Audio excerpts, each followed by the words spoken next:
우리 지금 마지막에 간증하신 우리 황영주 집사님, 성도님, 그리고 남편, 그 남편이 저기 앉아 계세요. 같이 한번 자리에 일어나 보실래요? 누군가 궁금한 최대익스 성도님 한번 일어나 보세요. 자리에서 한번 일어나, 얼굴 한번 보여주세요. 네. 아내가 감동한 남편입니다. 근데 이번에 이제 남편 간증도 제가 읽거든데 자매님 간증도 읽으면서 누굴 세울까 그랬는데 아내가 남편 얘기도 같이 하니까 그냥 아내를 세웠어요. 우리 남편 간증도 참 좋았는데요.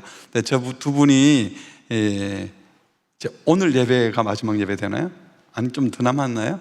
예, 해군 현역 군인이신데 부대가 이동이 돼가지고요. 근데 제가 이제 떠날 사람이 간증해도 되냐 그래서 뭐 또 오실 것 아니냐 그랬더니 우리 목사님께 말씀드려서 또 부산으로 또 오시면 일로 오실 거죠, 그죠? 네, 그래서 간증하시라 그랬습니다. 우리 오늘 말씀, 그들이 사도의 가르침을 받아서 다시 한번 볼까요? 서로 교제하며 떡을 떼며 오로지 기도하기를 힘쓰니라. 오순절 성령 강림 이후에 베드로의 설교를 듣고 회개하며 세례받은 자들이 하루에 3,000명이나 더했다 그랬습니다. 이렇게 세례받은 그들, 다시 말해서 교회 공동체에 지체된 그들이 모여서 뭘 했나, 이 짧은 한 절에 그 핵심이 다 표현되어 있습니다. 이 속에 오늘날 교회가 정말 관심 쏟아야 할 것이 무엇인지, 회복해야 될 부분이 무엇인지도 보여주십니다. 첫 번째는 뭐라 그랬죠? 그들이 누구의 가르침을 받아? 사도의 가르침을 받아. 첫 번째는 그들이 사도의 가르침을 받았다라는 겁니다. 뒤에 나오는 교제하고 떡을 떼고 기도하는 것은 부차적인 것이고요. 이 사도가 누굽니까? 예수님과 함께 삶을 나누던 자들로서 예수님의 인격과 삶과 죽음과 부활을 직접 목격했던 자들, 예수님의 죽음과 부활을 직접 목격했던 자들이 사도들입니다. 이 사도들에게 가르침을 받았다면 누구에 대해서 배웠겠습니까?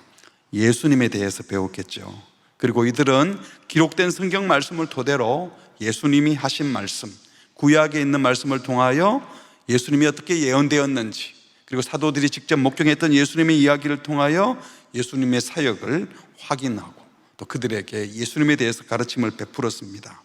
교회 공동체는 올바른 가르침을 받아야 합니다. 그것이 첫 번째입니다.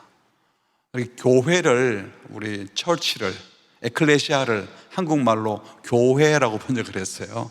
한자 교회, 교자가 가르칠 교자를 썼잖아요. 나름 의미가 있는 것 같아요.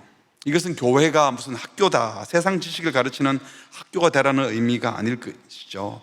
말씀을 배우고 예수님을 배우는 곳, 예수님을 가르치고 예수님을 배우고 예수님을 본받는 곳이라는 의미로 아마 교회, 가르침을 받는 자들이 모인 곳, 이렇게 말한 것 같아요.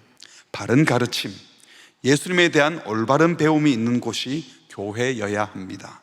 초대교회는 다른 일을 하기에 앞서서 사도의 가르침을 받았습니다. 그리고 난 다음에 교제도 하고 떡도 떼고 기도도 했어요. 바른 가르침이 없이, 예수님에 대해서, 말씀에 대해서 올바른 가르침이 없이 되어지는 모든 행위는 위험합니다. 말씀이 제대로 선포되지 않는데 뭔가 열심히 하는 것은 위험한 거예요. 신부산 교회는 그래서 이 말씀 사역을 귀히 여깁니다. 가르침을 받는 것을 귀히 여기고 가르치는 일을 귀히 여기는 겁니다. 바로 배우는 곳에서 바른 신앙, 바른 삶이 펼쳐지기 때문입니다. 말씀 사역을 귀히 여긴다는 것은요, 교회가 공부를 많이 시킨다, 머리 좋은 사람 뽑아서 암송 많이 시킨다, 그래서 성경 지식, 성경 퀴즈 되면 잘 맞추는 교인 만들겠다, 이런 게 아닙니다. 예수님에 대해서 제대로 가르치고 싶은 겁니다. 예수님에 대해서 배우고 싶은 열망이 가득한 교회가 되기를 바라는 겁니다. 왜요? 예수님을 제대로 가르치고 예수님을 잘 알아야 예수님이 우리에게 주고자 하는 그 참된 복을 받아 누리게 되고 예수님처럼 더 잘 섬기고 예수님을 따를 수 있기 때문입니다. 신앙이 좋다는 것은 하나님을 깊이 사랑하는 겁니다. 그리고 깊이 사랑하면 그 하나님과 하나님 말씀에 순종하게 되어 있죠. 요한복음 14장 21절 우리 같이 읽어볼까요? 시작. 내 계명을 지키는 자라야 나를 사랑하는 자니 나를 사랑하는 자는 내 아버지께 사랑을 받을 것이요 나도 그를 사랑하여 그에게 나를 나타내리라. 예수님을 사랑하면 예수님의 계명을 지킨다라고 했습니다. 근데 예수님을 사랑하고 그분을 사랑하기에 순종하려고 한다면 어떻게 해야 되겠습니까? 예수님을 사랑하고 예수님의 말씀을 지키고 싶어요. 그러면 어떻게 하고 싶어지겠어요?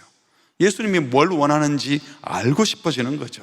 그분을 알고 싶어지는 겁니다. 예수님이 뭘 원하는지, 뭘 기뻐하는지, 그분이 뭘 싫어하는지.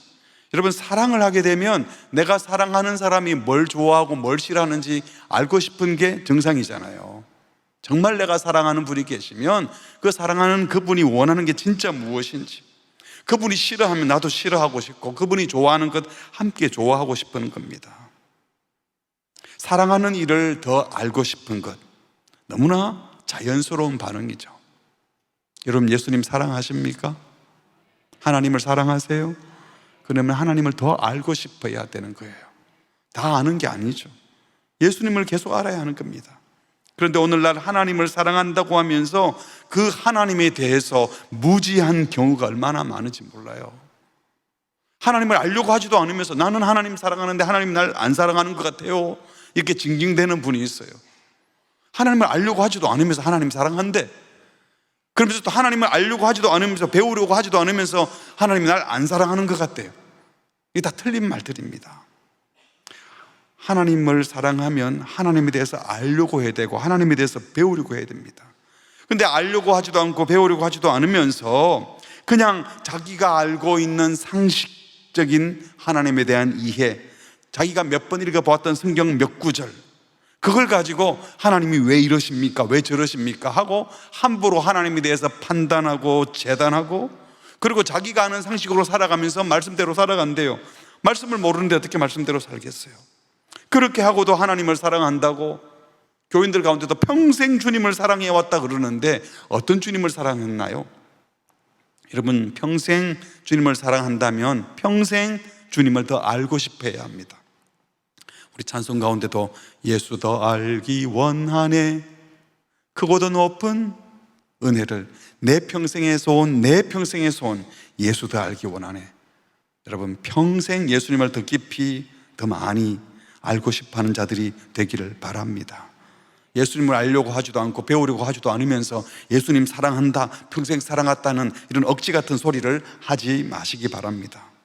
주님을 깊이 사랑하고 제대로 사랑하고 싶다면 알고 싶어지는 것이 당연합니다. 하나님에 대해서, 하나님의 말씀에 대해서, 하나님에 대해서 기록한 성경의 전체적인 주제가 뭔지, 어떤 맥락에서 이런 말씀하셨는지 읽다가 이해가 안 되면 물어보고 확인하고 싶고, 그게 정상인 거예요. 주님을 깊이 알고 깨닫는 일에 힘쓰는 분들이 여기 나와 계신 줄 믿습니다. 계속 겸손하게 더 알아가시기 바랍니다. 또한 주님을 깊이 사랑한다면요, 성경 지식 조금 아는 것으로 결코 자랑하지 않습니다. 간혹 여기저기서 성경 공부 좀 하고, 오늘도 관중도 그렇게 하셨잖아요. 많이 배우고 나면 알 만큼 아는 것 같은데 뭘 또 하라 그래, 이런 생각이 드는 분들도 간혹 있을 수 있어요. 그런데 정말 주님을 알고 주님을 사랑하고 성경을 아는 분들은 절대로 조금 아는 것 가지고 자랑하지 않아요. 성경의 지리, 인물, 신학적 의미 몇 개 아는 게 중요한 것이 아니라 정말 내가 아는 그 말씀이 지금 나에게 어떤 의미로 와닿고 있는지 보여주고 그걸 가지고 나눌 수 있는 것이 훨씬 더 중요한 겁니다. 말씀을 나눌 내용도 없고 받은 은혜를 나눌 내용도 없으면서 성경 많이 알아 이렇게 말하는 것 자체가 넌센스인 거죠. 정말 제대로 된 관심이 있으면요, 같은 성경 본문이라도 또다시 보고 싶고, 또 내가 알던 말씀인데 제자 영육반에서 제자 훈련반에서 큐티를 하면서 나누는데 이런 뜻이 있었구나, 보니까 맞네, 이런 뜻도 되구나, 이런 말씀도 있구나 하고 자꾸 알고 싶어지는 겁니다. 같은 교재로 공부해도요, 똑같은 책으로 또 보고 또 봐도 또 다시 나누고 싶어져요. 우리 교회에서는 제자 양육 1:1 제자 양육 이 교재도 두란노 출판소에서 나온 거기 때문에 여기저기 어느 교회에서도 하셨던 분이 많으니까 나 그 3번 해봤어요, 저쪽 교회에서 4번 했어요. 근데 또 하라고요? 제대로 안 한 겁니다. 제대로 안 했으니까 그런 소리를 하는 거예요. 사랑하는 사람이 있으면 한번 보고 아니까 다시는 안 보고 싶습니까? 정말 사랑하면요, 많이 알아도 또 보고 싶어야 정상 아닐까요? 우리 주님에 대해서 기록한 그 책, 그거 내가 몇 번 봤다고 또 보기 싫어, 이젠 지겨워, 이러면 안 되는 거잖아요. 지금은 아니지만 제가 초기 한 10여 년은 새가족반을 제가 직접 했었어요. 같은 과를 얼마나 많이 했겠습니까? 5주마다 돌아오니까. 근데요, 한 번도 안 지겨웠던 적이 없습니다. 제가 계속 하고 싶은데 10여 년은 아니군요. 예배 시간이 이렇게 바뀌면서 할 수 없이 부목사님들에게 제가 위임을 했습니다. 우리 목사님들도 아마 같은 과를 여러 번 반복하면서 아유 지겹다, 언제까지 새가족 성경 공부하나, 이런 분 지금까지 없었어요. 아마 그런 분은 목회를 하기 싫은 분들이나 그렇지, 목회를 정말 하고 싶어 하는 분들이라면 하면 할수록 예수님에 대해서, 믿음에 대해서, 교회에 대해서, 신앙에 대해서, 그 성경에 있는 말씀을 나누기 때문에 또 보고 싶고 또 알고 싶고 그런 거예요. 특히 우리 제자 양육 교재는 초반에는 처음 내가 예수님에 대해서 배우잖아요. 예수님이 누구신가, 그분은 신성과 인성을 가지셨다, 그 의미는 참신이고 참사람이다. 이건 성경 지식이에요. 그러나 왜 예수님이 그런 분이셔야 했고, 그런 예수님을 믿기에 내 삶에 어떤 도움이 되고 그것이 내게 어떤 영향이 있는지 고백하는 자리가 소그룹으로 모인 제자 양육의 자리인 겁니다. 그러면 어떤 분은 이제 막 예수님을 만난 사람이고 아직 만나지 못한 사람이 있을 수도 있고 또 깊이 만났던 분이 있을 수도 있어요. 근데 똑같은 예수님에 대한 얘기를 하면서 다양하게 예수님을 만났던 얘기를 함께 나누면서 그 자리가 하나님이 임재하는 곳이 되고, 또 다른 분들의 고백을 통해서 내가 주님을 또 다른 측면에서 보게 되는 겁니다. 예수가 누구십니까? 구원의 확신이 있습니까? 이런 질문에 대해서 대답을 쉽게 하는 분도 계시고, 양육반 모임을 통해서 대답할 말을 얻는 분도, 그때 비로소 말씀하게 되는 분도 있을 거예요. 그러나 지식적으로 설사 답을 알고 있다고 하더라도 그 대답은 평생을 살아가면서 수십 번, 수백 번 또 반복해서 또 대답하고 또 대답해도 예수님을 믿으십니까? 믿죠. 그럼요. 그래야 되는데 당연히 믿죠. 그걸 또 묻습니까? 구원의 확신이 있으십니까? 지금 저를 뭘로 보고 딱 보면 모르겠어요. 그 땅을 물으세요. 이럴 수 없잖아요. 구원의 확신이 있으십니까? 그럼요. 얼마나 감사하죠. 그렇게 대답하는 것 아닙니까? 뭐 이런 뻔한 질문을 또 물어가 아니라, 만약에 이 뭐 뻔한 질문을 이러면 사실은 신앙이 의심스러운 겁니다. 어떻게 예수님이 나의 구원자이시고 내 생명의 주인이시고 내 삶의 전부라고 고백하는 것이 뻔한 대답이니까 또다시 하고 싶지 않은 대답이고, 그런 질문을 왜 또 받아야 돼, 어색해 라고 말할 수 있겠습니까? 바라기는 이제 새롭게 또 제자 양육반에 임하시는 분들도 이 과정을 통해서, 또 다른 과정을 통해서 성경 지식의 양이 늘어나거나 지식이 차곡차곡 쌓이는 시간이 아니라 신앙 고백적인 나눔과 성숙의 자리가 되기를 주님의 이름으로 축복합니다. 두 번째, 성도들은요, 말씀을 배운 후에 하나님을 예배하는 것은 물론이지만 성도들이 어떻게 했다 그랬죠? 본문을 다시 보면, 다시 한번 띄워주시겠어요? 그들이 사도의 가르침을 받아 뭐 했다 그랬죠? 성도들이 서로 교제하고 떡을 뗐다. 이것은 영적인 교제를 나누었다는 것입니다. 신앙생활의 백미는 바로 여기에 있습니다. 여기서 말씀하시는 교제는 단순히 취미 그룹, 동아리를 말하는 게 아니에요. 사도의 가르침을 받고 그 가르침에 근거해서 교제했다는 겁니다. 영적인 가르침을 받은 것에 근거하여 교제했다면 그들의 교제는 단순히 육체적인 쾌락이나 단순한 친교 모임이 아닌 영적 교제였던 겁니다. 배운 말씀에, 가르침을 받은 말씀에 근거해서 예수님에 대해서 배운 영적 능력을 가지고 형제들 간의 믿음을, 신앙을 실천에 옮긴 이후에 그걸 나누는 거예요. 말씀의 가르침, 예수님에 대해서 배우는 내용의 핵심은 결국 하나님 사랑과 이웃 사랑이죠. 하나님을 예배하는 것이고 이웃을 섬기는 겁니다. 그래서 세상 돌아가는 이야기를 해도 우리도 똑같이 경제활동을 하고 자녀를 키우고 직장 생활을 하고 하니까 세상에서 일을 하죠. 그런데 그 얘기를 똑같이 하는데 세상 사람들이 그 얘기할 때와 말씀을 배운 사람들이 그 얘기할 때 그 중심에 주님이 계시기 때문에 같은 얘기 같지만 같지 않은 겁니다. 자녀 교육 문제를 얘기할 때 천국 백성의 자녀로 어떻게 양육할 것인지, 내가 믿음을 가진 자로 우리 자녀에게 어떻게 믿음을 전수해 줄 것인지, 그런 대화를 하겠죠. 육체적으로 연약한 형제나 정신적으로 힘들어하는 지체를 볼 때 쟤는 왜 저래가 아니라 어떻게 돕고 격려해서 함께 이분들과 믿음의 길을 걸을 것인지, 방향이 다르기 때문에 대화의 내용도 달라지는 것입니다. 이것이 초대교회를 강력하게 만들었던 힘이었습니다. 사도의 가르침을 받은 말씀에 이어서 교제가 있었다. 그런데 오늘날 한국 교회가 능력이 없는 것은 말씀 따로 교제 따로이기 때문이에요. 어떤 교회는 말씀은 있는데 교제가 없는 경우가 있어요. 성경에 대한 문자적 해석과 이론적인 해석을 강조하고 종교 행위를 강조합니다. 마치 교회가 신학교 같고 연구기관 같은 경우라면 이건 문제가 있는 거예요. 성경만 빠삭하게 알고 그거로 끝이면 안 되는 거죠. 교제가 없어요. 근데 어떤 교회는 말씀은 없는데 교제만 있는 교회도 있어요. 물론 성경 말씀이 전혀 없기에 하겠어요. 조금 말씀하고 나머지는 온통 교제예요. 그래서 말씀에 대해서 진지한 관심이 없어요. 큐티가 뭔지도 몰라요. 말씀에 대해서 고민해 본 적이 없어요. 설교 시간에 성경을 펼치고 이 말씀의 의미가 무엇인지 관심을 갖고 귀를 기울이지도 않아요. 그저 예배 시간에 형식적으로 설교 시간은 있는 거고, 언제 이렇게 길지, 언제 끝나지 이러고 있다가 빨리 마치면 친구들끼리 모여서 차 마시고 식사하고 다락방, 우리로 말하면 다락방 같은 구역 모임 즐기고 또 친교 모임하고, 그러면서도 교회 가는 게 즐겁대요. 좋은 사람 만나고 그리고 건전하게 놀 수 있으니까. 교회 다니는 친구들하고 놀면 나쁜 짓 안 하니까. 그럼 교회가 친교 클럽으로만 되는 것이죠. 그렇게 되면 결국 교회는 영적인 능력을 상실하고 말 것입니다. 말씀은 있는데 교제가 없는 것도 잘못이고, 말씀은 없는데 교제만 있는 경우도 잘못입니다. 그런데 말씀과 교제가 다 있는데, 제가 볼 때 한국 많은 교회가 이런 교회예요. 말씀도 있고 교제도 있는데 이것이 따로 놀아요. 서로 상관이 없어요. 영적인 삶, 육적인 삶이 조화를 이루지 못해요. 설교를 들을 때, 말씀을 배울 때는 진지하게 듣고 놀 때는 화끈하게 세상적으로 놀아요. 놀 때인데 뭐. 심지어 목회자들이 시찰에 모여서 어디 가면서 제가 한번 얘기한 적이 있잖아요.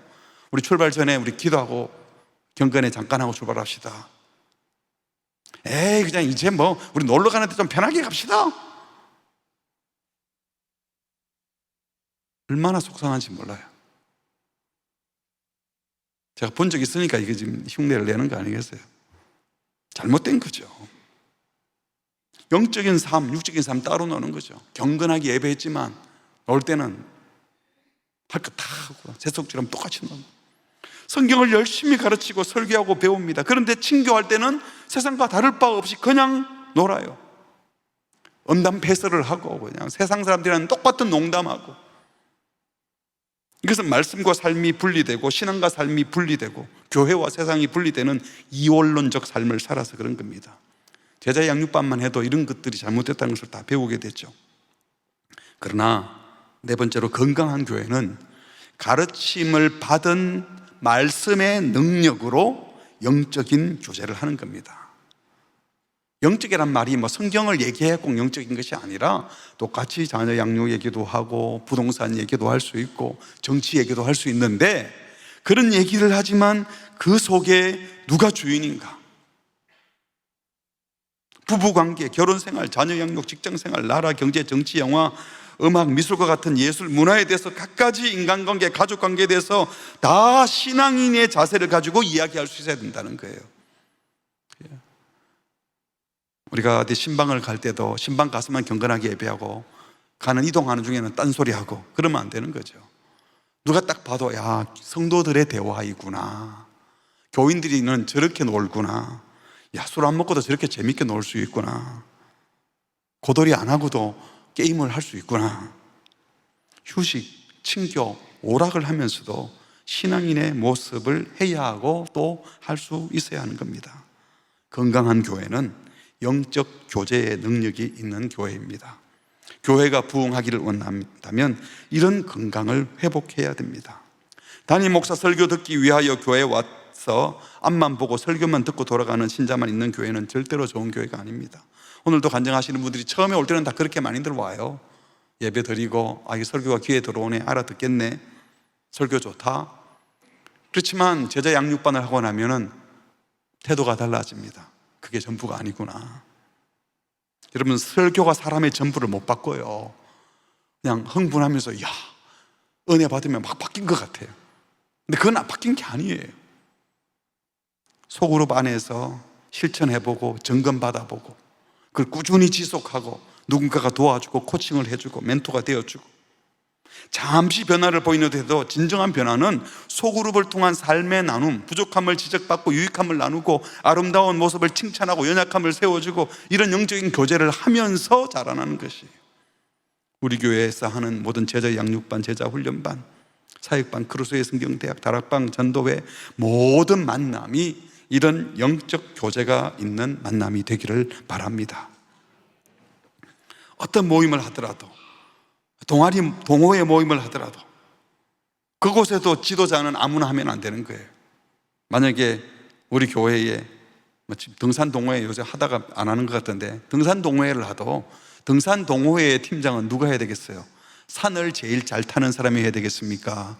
훈련받은 성도가 해야 되겠습니까? 쉬운 질문 했는데 우리 장로님 혼자 대답해 주셨어요. 탁구 동호회를 한다. 탁구 동호회의 팀장은 탁구를 제일 잘 치는 사람이 해야 되겠어요? 아니면 그 그룹을 영적으로 리더할 수 있는 사람이 해야 되겠습니까? 영적으로 리더할 수 있는. 교회 안에서 모든 그룹의 리더는요, 기능이 뛰어난 사람이 하는 것이 아니라 사람을 사랑하고 섬길 줄 알 수 있는 사람, 그건 훈련을 통해서만 가능한 겁니다.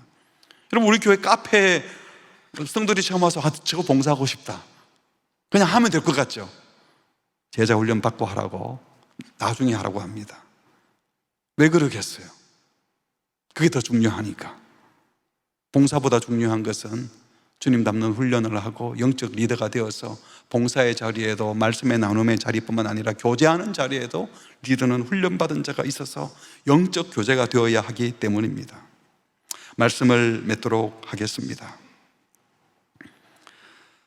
오늘 간증하신 분들을 통해서 드러났지만 제자 양육반을 통해서 은혜 받고 변화된 삶을 사는 분들이 많이 있습니다.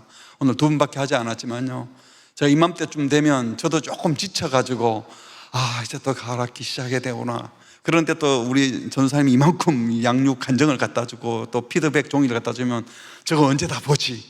딱 가져오면 그런 마음이에요, 솔직하게 말씀드리면. 근데 읽기 시작하면 주여 감사합니다, 우리 양육자들이 너무 수고하셨다, 또 이곳에 변화되는 변화가 있다니 너무 감사하다. 제자훈련 간증을 읽을 때도 그렇고 사역훈련 간증을 읽을 때도 그렇습니다. 지금까지 훈련받고 나서 후회된다고, 괜히 훈련했다, 안 할 걸, 이런 사람은 아직은 한 번도 못 봤어요. 아마 그런 사람은, 있는 사람은 저한테 말을 안 했겠지만 양육이든 훈련이든 하신 분들은 다 감사하다고 고백하게 됩니다. 여러분, 이번 제자 양육을 통하여 또 교리대학이나 마드와이즈나 여러 가지 양육 과정을 통하여 주님을 더 깊이 사랑하고 알게 되고 알 만큼 더 사랑하게 되어서, 그리고 그것을 삶으로 나누는 영적 교제를 이루어내셔서 여러분의 신앙생활이 행복하고 재밌고 즐겁고 감사가 넘치기를, 영적 교제의 능력도 경험하게 되시기를, 사도의 가르침을 받아 떡을 떼고 교제하는 기쁨이 넘치기를 주의 이름으로 축복합니다. 우리 한번 같이 기도하겠습니다. 이 시간 기도할 때 오늘 주신 말씀을 생각하면서, 하나님, 우리 교회의 모든 양육 훈련 과정들을 통하여 말씀에 깊이 들어가게 하시고 말씀과 함께 영적 교제가 있는 공동체가 되게 하여 주시옵소서. 또 주님을 사랑해서 배우는 이 자리에 왔는데 더 깊이 주님을 사랑하여 주님을 만나는 기쁨이 넘치게 해달라고, 또 수료하신 분들 이게 끝이 아니라 또 다른 훈련을 통하여 계속 자라게 해달라고, 이번에 입학하는 분들 이미 또 주님을 알다가 오신 분들 계시겠지만 주님을 또 새롭게 만나는 은혜를 허락하여 주시옵소서. 우리 합심해서 같이 기도하시겠습니다. 하나님 아버지, 오늘도 말씀을 주셔서 감사합니다. 오늘도 우리에게 주셨는데 이 모든 일에 주님이 은혜를 베풀어 주시고 주님께서 은총을 베풀어 주시옵소서. 주님 사랑해 주시고 주님 이시는 복을 누리시도록 주님 도와주시옵소서. 하나님 아버지 은혜를 베풀어 주시옵시고 주의 성령께서 오늘 일어나게 하시고 주님 도와주시옵소서. 아버지 은혜를 베풀어 주시고 주의 사랑 은혜가 넘치는 심들을 도와주시고 사도의 가르침대로 말씀에 든든히 선 교회가 되게 하시고 말씀과 함께 영적 교제가 있는 교회가 되게 하시고 신앙과 삶이 분리되지 않고 온전히 하나 되는 은혜를 허락하여 주시옵소서. 말씀 따로 교제 따로가 아니라 말씀과 함께 교제가 있는 자리가 될 수 있도록 은혜를 베풀어 주시옵소서. 주님 도와주세요. 하나님 아버지, 초대교회가 사도의 가르침을 받아 떡을 떼고 교제하는 교회가 되었던 것처럼 우리 교회도 하나님의 말씀에 깊이 들어가는 교회가 되게 하여 주시옵소서. 주님을 더 깊이 알고 더 깊이 사랑함과 함께 영적 교제를 이루는, 그래서 어떤 모임을 가도 어떤 만남을 만나도 예수님 사랑이 물씬 풍겨나고, 그래서 만남이 기쁘고 행복하고 감사가 넘치는 말씀과 영적 교제가 함께 있는 복된 교회 되게 하여 주시옵소서. 지난 한 학기 동안 양육자로 수고하신 우리 모든 장로님, 권사님, 집사님, 또 우리 목사님들에게 은혜를 베푸셔서 하나님 그 기쁨, 주님 앞에 갈 때 큰 영광이 되는 줄 알고 하나님 계속 힘내어 이 사역 잘 감당하게 하시옵고, 새롭게 입학하여 양육반과 교리대학과 또 마도와이제 입학하는 모든 분들에게 은혜를 베풀어 주셔서 이번 또 학기를 통하여 주님께 더 가까이 나아가는 복을 허락하여 주시옵소서. 예수님의 이름으로 기도합니다. 아멘.